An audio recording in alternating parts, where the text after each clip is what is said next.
ఆలోచించాల్సినటువంటి కోణం నుంచే ఈ సమావేశం దీనికి యూటీ తెలంగాణ ఐడెంటిటీ అనే దానికి దుర్మార్గం చేయబోతున్నది బీజేపీ తప్ప మిగతా అందరూ ఒక తడికి రావాల్సినటువంటి సందర్భం. దీనికి రాజకీయ పార్టీల సబ్జెక్ట్ కాదు, ఇది ప్రజల సబ్జెక్టు. అందుకొరకు ఒక ఐడెంటిటీ, పొలిటికల్ ఐడెంటిటీకి సంబంధించిన సబ్జెక్టు, విశాలమైన సబ్జెక్టు. ఈ విశాలమైన సబ్జెక్టులో ఇవాళ మనం ఎట్లా ఉండాలా, ఇలా పోరాటాలు చేసే ఉద్యమాలు చేసేటోళ్ళని అందరినీ ఎలిమినేట్ చేసేటువంటి రాజకీయ చర్చ ఇవాళతో ముగుస్తుంది. మావోయిస్టులను ఎలిమినేట్ చేసినామంటే ఉద్యమకారులందరినీ చంపినట్టే లెక్క.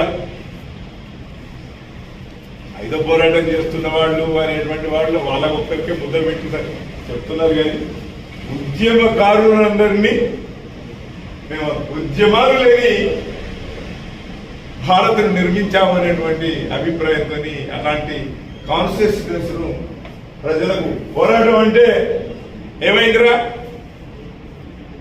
మావోయిస్టులు ఏమైండ్రు?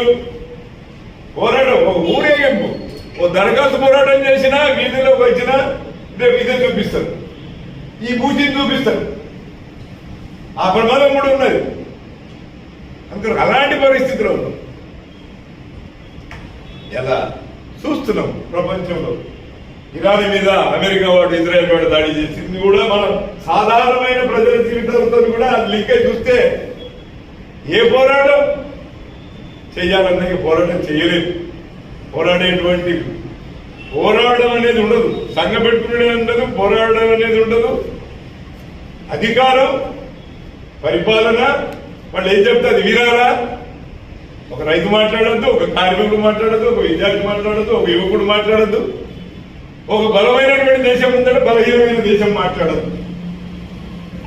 ఇలా మోడీ అనుసరిస్తున్న విధానం ఏమిటి? పోరాడే ఇరాన్ ప్రతిఘటన చేస్తున్నది. మోదీ ఏమంటున్నాడు? ఆ మౌలికమైనటువంటి అభివృద్ధి చమురు కేంద్రాల మీద, అన్నింటి మీద ఇరాన్ ఎట్లా చేస్తుంది? అది తప్పండి.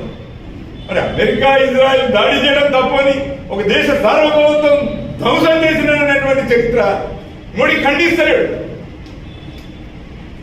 యుద్ధం ఆగాలి, యుద్ధం ఆగాలి, యుద్ధం ఆగాలి. ఎవడు ప్రారంభించిండు? ఎవడు ముగించాలి?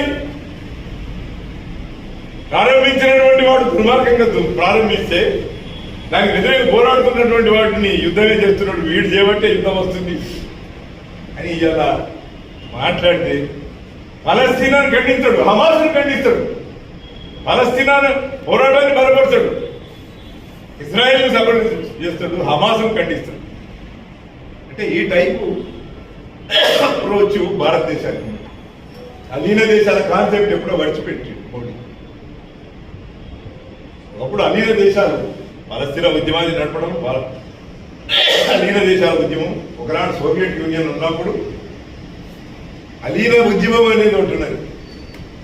ఈ థర్డ్ వరల్డ్ కంట్రీస్ లో ఉన్నటువంటి దేశాలన్నిటికీ కూడా దేశాలకు స్వాతంత్ర హక్కు, ప్రజలకు పోరాడే హక్కు, దాంతోపాటు అలీన ఉద్యమంకు సంబంధించినటువంటి ఒక రాజకీయ స్ఫూర్తి.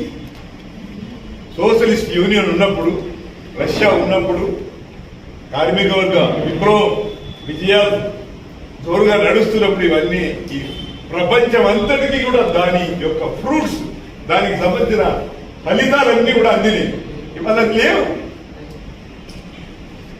ఏది తప్పు, ఏది ఒప్పు అనేటువంటిది కూడా, ఏది ధర్మయుద్ధం, ఏది అధర్మ యుద్ధం, ఏది అన్యాయ యుద్ధం అని లేకుండా కలగపలగం చేసిన పరిస్థితి ఉంది. ఇక దురాక్రమణ యుద్ధం, అమెరికా వాడు చేసింది దురాక్రమణ యుద్ధం, ఇరాక్ ప్రతిఘటన అది న్యాయమైన యుద్ధం. ధర్మయుద్ధం అనేటువంటిది ఇవాళ గుర్తెత్తి అడవాల్సినటువంటి అవసరం ఉన్నది. హైదరాబాద్ అస్తిత్వం కేంద్ర ప్రభుత్వం అనుసరిస్తున్నటువంటి రేపు బీజేపీ ఇక్కడ తీసుకొచ్చేటువంటి యూటీ తప్పు అనేటువంటి ఒక రాజకీయ ఉద్యమం మన రాష్ట్రంలో రావాల్సిన అవసరం. అన్ని జిల్లాల్లో కూడా అవేర్నెస్ ను అభివృద్ధి చేయాలి. అన్ని జిల్లాల్లో కూడా ప్రజాస్వామిక శక్తులను, పోరాడే శక్తులను, రాజకీయ శక్తులను, బీజేపీతర రాజకీయ శక్తులన్నీ కూడా ఒక్కటి కావాల్సిన అవసరం. జమిలి ఎన్నికలు 29 జమిలి ఎన్నికలు అంటే రాజ్యాంగం మార్చకుండా జమిలి ఎన్నికలు వస్తాయా? రాజ్యాంగాన్ని మౌలికంగానే మార్చేటువంటి ప్రయత్నం ఉన్నది. కనీస మార్పులతో నీకు అనుకూలంగా అటు నీకు టర్న్ చేసేటువంటి ఒక రాజకీయమైన ప్రయత్నాలు చేస్తున్నారు. అందుకొరకు మనం ఒక అవేర్నెస్ మనం కలిగి ఉండాలి.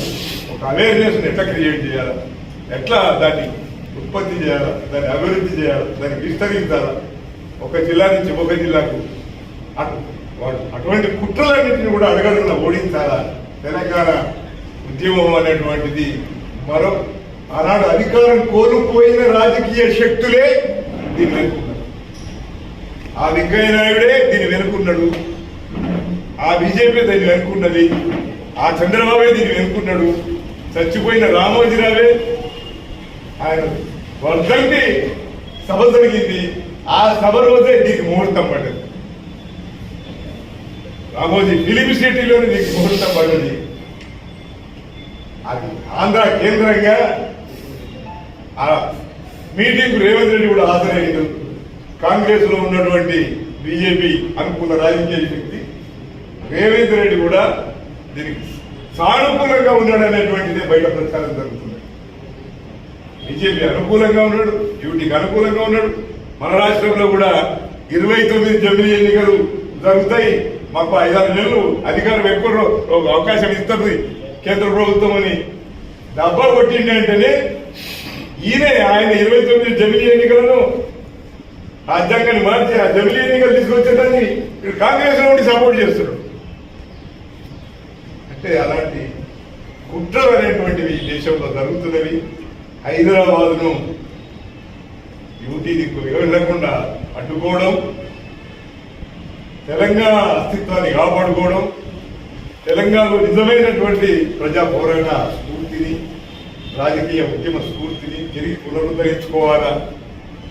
ఇలా మావోయిస్టుల డిసింటిగ్రేషన్ అనేటువంటిది ప్రజా ఉద్యమాలకు ఒకనాడు ప్రోత్సాహకంగా ఉన్నటువంటిది ఇలా నిరుత్సాహకంగా ఉండేటువంటి పరిస్థితి కూడా ఉన్నది.